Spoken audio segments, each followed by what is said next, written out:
Chaque parcours a une histoire. Des débuts parfois discrets, des défis, des choix courageux, mais surtout une vision.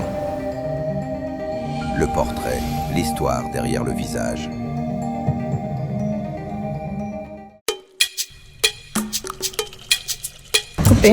Le portrait reçoit une femme d'impact, une créatrice d'images et de destin.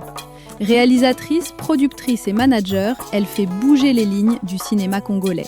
Qui est-elle vraiment ? Je suis Deborah Bassaka-Bambi, réalisatrice, productrice. Je suis également manager de Bimpa Productions et fondatrice de Pamoja Film qui œuvre pour l'autonomisation de la femme en cinéma. Avant les projecteurs et les plateaux de tournage, il y a une histoire, un chemin souvent semé de doutes et de détermination. Elle nous ouvre les portes de son parcours et nous raconte comment le cinéma est entré dans sa vie. Déjà pour savoir, un peu comme pour la plupart de personnes toutes petites, moi c'était être avocate. C'est vraiment pas le cinéma dans mon imaginaire. Au fur et à mesure que je grandissais, je pense déjà en 4e des humanités, je voulais plutôt faire le journalisme. Bon, parce que je me disais, comme il n'y a pas d'école de cinéma, en ce moment-là, je commençais à m'intéresser au cinéma en 4e des humanités. Mais comme je n'avais pas d'informations, je me suis dit, bon, ok, on va faire le journalisme. Et pourquoi pas, ça va un peu me rapprocher dans l'écriture, dans la pensée, ainsi de suite. Et je dirais, en me retrouvant à l'IFACI, je fais connaissance d'un collègue qui me mettra en contact avec quelqu'un et je me retrouve dans le cinéma. Passer de passionnée à réalisatrice, c'est franchir un cap. Entre apprentissage, audace et vision, elle nous explique comment elle a réussi à s'imposer derrière la caméra. Déjà, comme j'ai dit, en 4e des humanités, quand je commençais à avoir, on va dire, mon avenir, je me disais que j'aimerais bien concrétiser mon imaginaire. Déjà, à cette époque-là, je ne me voyais pas en tant qu'actrice. Moi, je voulais que ce soit moi qui dessine les choses, qui décide pour que ça prenne vie. Et quand j'ai commencé mes formations au cinéma, c'était déjà très clair pour moi, c'était réalisatrice. En tout cas, il n'y avait pas actrice, non, c'était réalisatrice. Et même la production est venue bien plus tard. Chaque première fois marque une carrière. Elle revient avec nous sur sa toute première expérience en tant que réalisatrice. Et mon premier court-métrage, c'était, on va dire, de la peur, stressée, mais j'étais à la fois contente parce que là, je savais que je suis en train de donner vie à un projet. Et mon tout premier projet parlait d'une femme qui était dans la construction. Franchement, je ne sais pas, j'étais très excitée. Mon tout premier projet, contrairement peut-être à d'autres, moi, c'était beaucoup plus d'excitation, beaucoup plus de joie à réaliser, à structurer mon imaginaire et voilà, donner vie. Être femme dans un milieu encore très exigeant n'est pas toujours évident. Quels sont les obstacles qu'elle rencontre ? Elle nous en parle sans détour. Le grand défi, c'est le défi de légitimité. Je crois vraiment que c'est ça. Moi, personnellement, je n'ai pas rencontré des obstacles directs. Tant mieux pour moi. Voilà, je sais qu'il y a d'autres, c'est peut-être ça le parcours, mais pour moi, Déborah, je n'ai pas rencontré d'obstacles. J'ai suivi mes formations normalement et on m'a respecté, on m'a mis à ma place quand il fallait diriger un projet. Mais de manière générale, pour la femme, le grand défi reste légitime. Là où pour un homme peut se présenter réalisateur-producteur et qu'il a directement de la crédibilité, pour la femme, il faut plus convaincre. Pour la femme, il faut montrer de quoi on est capable. Pour la femme, il faut plus d'explications parce qu'à chaque fois, ce sont des questions. Est-ce que tu arriveras à diriger une équipe ? Est-ce que tu arriveras à tenir pendant une longue période d'un tournage, surtout pour un projet de grande envergure? Donc ce combat-là de légitimité, c'est le grand défi pour la femme en milieu cinéma. La femme a-t-elle réellement sa place dans le cinéma aujourd'hui ? Une question essentielle à laquelle elle apporte son regard engagé. Bien sûr, la femme a sa place. Vous savez, la femme en cinéma, nous sommes très peu. Nous ne sommes pas nombreuses, en tout cas très peu encore derrière la caméra, puisque devant la caméra, On a des actrices affirmées, talentueuses. Et la femme a sa place. Mais je pense que pour que cette place-là soit, on va dire, lui revienne pleinement, elle doit elle-même en prendre conscience.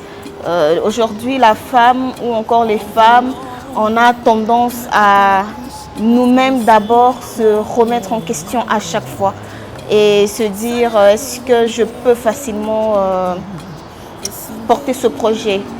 Et alors que même les hommes qui sont là ont juste besoin de voir les femmes s'imposer. La femme a sa place et oui, j'encourage les femmes, que ce soit derrière tout comme devant la caméra, de s'imposer davantage et même pour les actrices, de se challenger avec des rôles encore beaucoup plus impactants, beaucoup plus ambitieux. Le cinéma congolais se construit et se réinvente. Elle nous partage sa lecture de cette industrie en pleine transformation.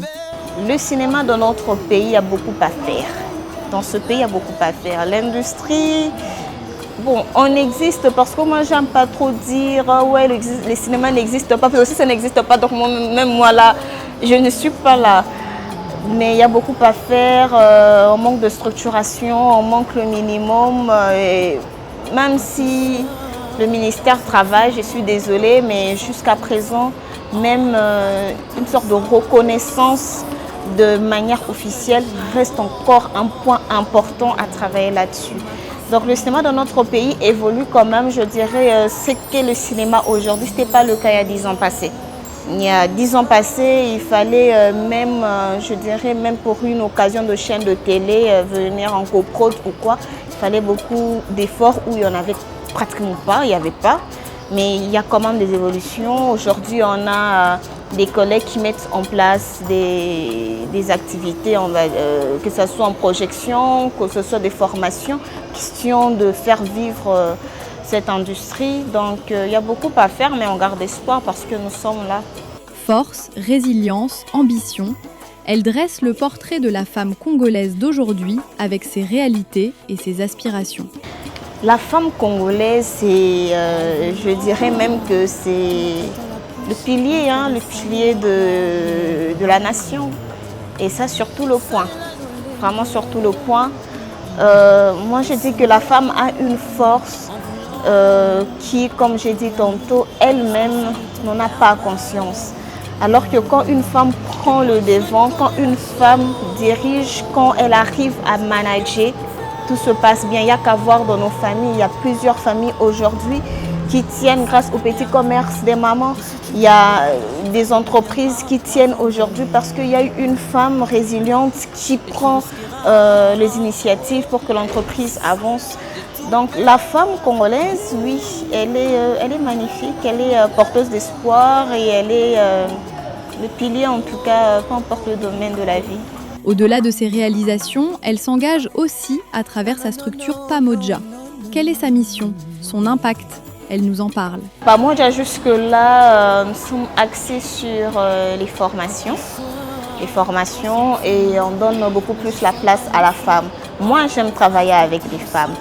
Je trouve que la femme, de manière générale, ou on va même dire naturellement, elle a une sensibilité que les hommes n'ont pas. Donc c'est un avantage pour nous. Donc Pamoja accompagne les femmes, en tout cas celles qui sont passionnées du cinéma, l'écriture jusque-là. L'écriture, et on offre de stages dans de différentes productions. Question qu'elles fassent leur entrée dans le métier. Une série qui a conquis le public. Mais comment est née l'idée de Mariée et seule? Elle nous raconte les coulisses de cette création à succès. Déjà, l'idée de la série vient d'une des stagiaires qu'on avait à BIMPA. Voilà.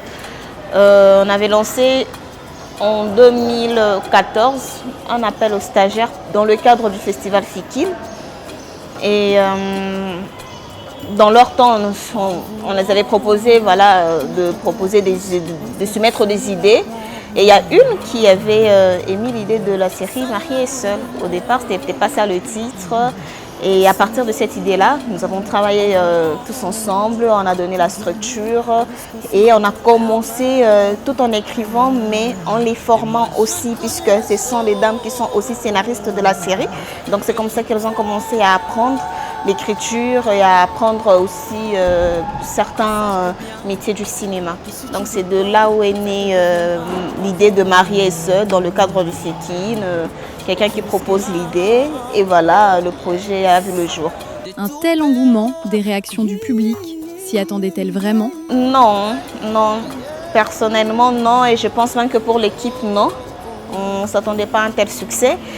Puisque moi, déjà, quand on a commencé à développer la série et qu'il fallait que je réalise, moi, je voulais vraiment montrer ce côté-là le défi de la femme, que ce soit au mariage ou encore dans le milieu professionnel. Mais notre devise à BIMPAS a toujours été, peu importe les moyens, il faut bien faire les choses. Et je pense que c'est ce qui a impacté et ce qui a captivé l'attention du public. Mais au départ, on ne s'attendait pas à un tel succès autour de la série. Dans cette aventure, il y a forcément des moments forts. Elle nous confie ce qui l'a le plus marqué dans son parcours. Ce qui m'a plus marqué, c'est quand les gens arrivent à s'identifier au personnage. C'est vrai que la série est aussi basée des faits réels parce que nous avons des proches. Voilà, comme on dit, on s'inspire également de ceux qui sont tout autour de nous. Mais voir les internautes, voir des inconnus qui, à travers la série, viennent aussi partager leur propre expérience, que ce soit un mariage heureux ou encore un début difficile. Pour moi, c'était un grand plaisir parce qu'on a pu cerner non pas qu'un bout d'histoire de XY, mais quelque chose, on va dire, qui est général. À celles qui rêvent, qui hésitent ou qui doutent encore, elle adresse un message fort à la jeune fille congolaise. À la jeune fille congolaise, c'est de ne pas bafouer les combats des femmes qui nous ont précédées. Elles ont lutté pour qu'aujourd'hui, elles, tout comme moi, ayons droit au vote, ayons droit à la parole, que nous puissions nous lever, peut-être siéger au milieu des hommes, chose qui n'était pas des années passées. Et quand on se réduit à ce problème-là de parce que je suis femme, je ne peux pas, ça piétine tout ce combat-là, alors qu'il y a du travail à faire, rien n'est encore gagné. Donc je dirais à cette jeune femme-là de prendre conscience de ce combat-là, du combat qui reste à faire et bien évidemment de se lancer dans ce qu'elle veut faire parce qu'il faut du courage, il faut de la passion, il faut se challenger dans la vie. C'est très important, surtout pour la jeune fille. Tu as beaucoup du temps, il faut te challenger. Même quand on échoue, on se relève, voilà. Et au fur et à mesure, on trouve ce repère. Le public et les amoureux de la série doivent s'attendre à une saison 3 ? Oui, il y aura une 3e saison de Mariée et Sœur. Une femme inspirante, un parcours riche et une voix qui compte dans le cinéma congolais. Merci à vous d'avoir été notre invité. À très bientôt pour une nouvelle histoire inspirante.